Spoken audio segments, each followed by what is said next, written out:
အားလုံးပဲမင်္ဂလာပါဗျာ KS Family မှာပြန်လည်ကြိုဆိုလိုက်ပါတယ်ဗျာခုတစ်ခါမှာတော့မြို့ရဲမဟုတ်ပါဘူးเนาะခုတစ်ခါမှာတော့အပြင်ကိုထမင်းထွက်စားပါမယ်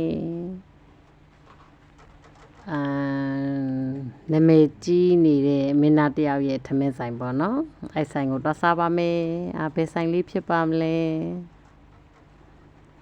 သွားပါပြီအလုံးလည်းလက်ခဲကြပါအောင်နော်ကဲရောက်ပါပြီခုကတော့မင်းသားကြီးမြန်မာထမင်းဆိုင်ပဲဖြစ်ပါတယ်အမတီဖို့ကမင်းသားတူတအောင်ရဲ့ဆိုင်ဖြစ်ပါတယ်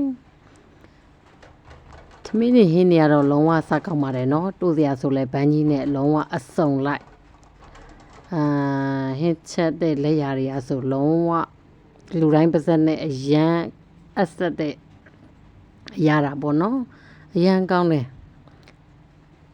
ဈေးလေးလည်းမစိုးပါဘူးတက်ပါတယ်ပေါ့နော်အရန်လည်းမချိုးတယ်လို့အရန်လည်းမကြည့်ပါဘူးသူကသူအသင်းတော့ရှိပါတယ်စကောင်းပါတယ်လက်ရလေးတွေကလည်းပြီးရင်ထမင်းစားပြီးရင်သူကတာကူအချိုလေးတွေလည်းပေးပါတယ်ဒါတော့ကျမတို့အဖွဲ့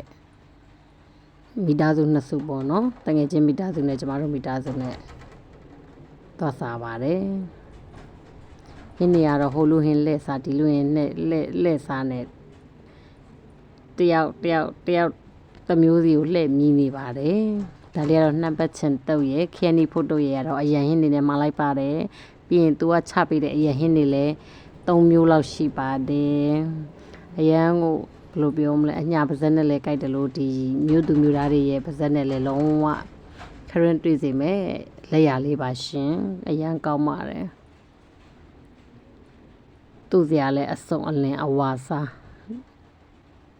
ပြီးအညာငုပ်ဒီတောင်းလေးတွေကလည်းပါသေးတယ်ငပိရီတို့စရာပြင်ကိုကြိုက်တာစားလို့ရတယ်ပေါ့နော်ဟင်းချမ်းကအပူလက်ဆောင်ပေါ့ပါတာ3မျိုးပါတယ်ပေါ့နော်ဒါတော့ဟင်းလေးကတော့ဟိုဟင်းလေးလှည့်စားလိုက်ဒီဟင်းလေးလှည့်စားလိုက်တယောက်တစ်မျိုးစီမှာတဲ့အောင်အဲ့လိုလေးလှည့်စားပါတယ်အရန်ကိုစားကောင်းပါတယ်ခုကပြောရင်ဆိုရင်တော့ထပ်စားခြင်းနေပြီထမင်းနေရတော့အကုန်လုံး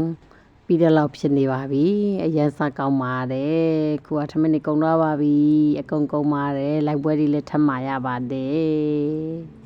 လူကြီးတွေကထမင်းစားကလေးတွေကငါအလှမွေးငါလေးကျင်းနေအဲ့တော့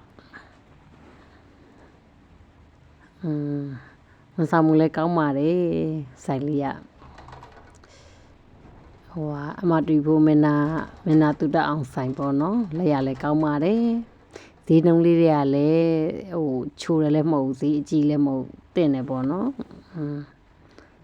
စကောင်းပါတယ်ဒါလေးကတော့တာကူယူပါထမင်းစားပြင်အချိုးပွဲတဲအောင်ချပေးတာပေါ့နော်ထညက်ခဲတွေလည်းချပေးပါတယ်တာကူယူရဲ့ထညက်ခဲရဲ့2မျိုးကျွေးပါတယ်စကောင်းပါတယ်လိုက်ပွဲတွေလည်းအများကြီးမှာစားပါတယ်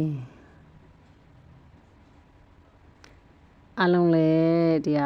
မြောက်တကုံမှာပေါ့နော်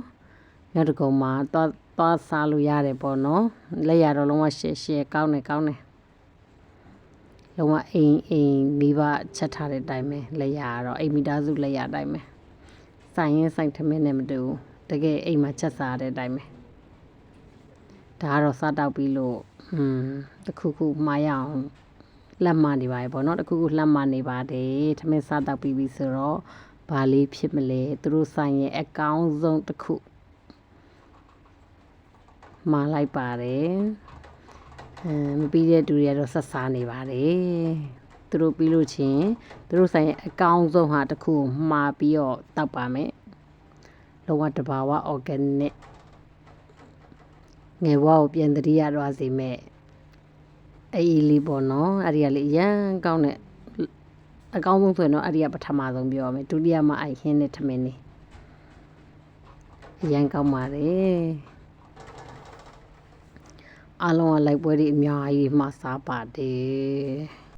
အားလုံးစားပြီဆိုတော့နောက်ဆုံးဘာမှတောက်လဲဆိုရင်မကြီးရီးဖြော်ရီဖြစ်ပါတယ်ကောင်းလိုက်တာတဘာဝမကြီးရီးနဲ့